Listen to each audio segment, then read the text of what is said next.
Everyone's facelift looks great at 2 weeks, but what's it look like at 3 months? Why am I pointing this out? Because a lot of surgeons put on results that are very early on, and I will tell you why. During the surgical procedure, you swell, and swelling reaches a peak around 7 days, but it's still there up to 6 weeks after surgery. I'm going to show you a photograph here of a patient that had an early photograph. Take a look at her under eye and lip region. They're still swollen, still puffy. It looks a little weird. In some cases, if the patient's very thin or very gaunt, their early results at 2 weeks look really good, and they love it because they look swollen and their skin looks great. But what's it look like at 3 months, and why is that important? Because the lymphatics take time to heal. At 6 weeks, they're just healing. At 3 months, they're like 90% of the way there.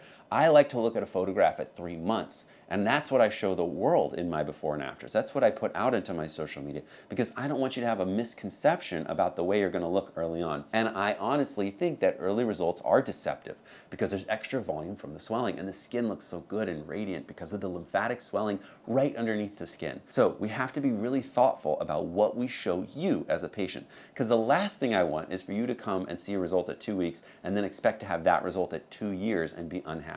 I want you to see the result at 3 months. I want you to see the result at 1 year and 2 years, and I want you to look in the mirror and say, this is perfect, this is exactly what I wanted. And I'm not trying to fool you with an early result at 1 week or 2 weeks. I can show you 1 week and 2 week results that look amazing, but again, what's the point of that? It's deceptive, it's not honest, it doesn't give you a realistic view of the way you're going to look later on. So stop being fooled by early post-op photos. The truth is, great results take time, and with time comes great results.